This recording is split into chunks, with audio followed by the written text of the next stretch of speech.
kendo wacho ni kai iyude kata ka ipime yo machon ahinya kama nitiere karka. And Dr. Dennis Miskellah, oganda nyalo bedo ni en pime mok tim ga yo machon koso oganda bedo maluor mar wuok kuma medo pim gima timore ni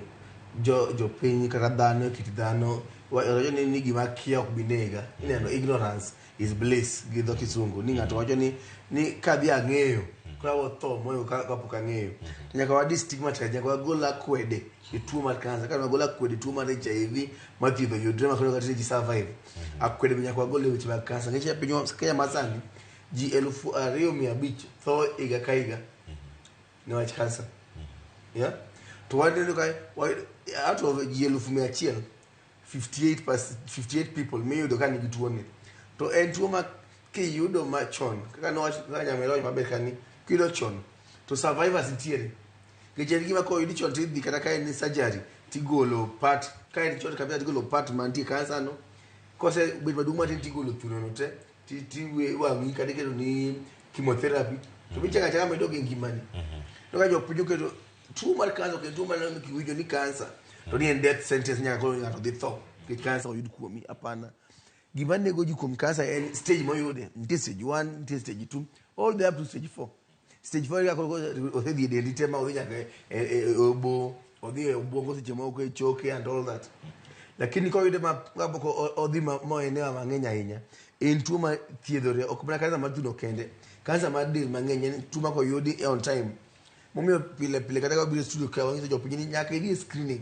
pinje ma oko pinje wagunda ose ng'eyo wach thiedho go wach kansa just because ni iyude screening early detection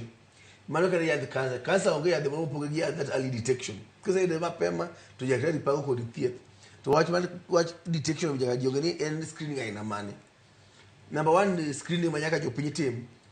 nyaka tim self examination yaki ipimri wuon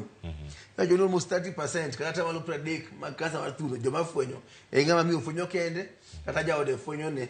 ile ni nyamama thuno na jwa gimoro kuot kama kawaida to bende nyaka jinge ni kisa gimoro kuot e thundi okay ni akobedi ni kansa ngi dire bende gimoro ni fibroadenomas kata benign gikuma ok in kansa mabe kuot e thuno ko gani ki bende to godhi omulo thunde to wiyo gimoro kuot matek to jakona ywak ni ona yudo kansa hapana. Sasa mi pimori wuon kata nyama du pimi mo yudo ka gimoro kuote thundi to mani mi ka iwuok achiel idhi hospital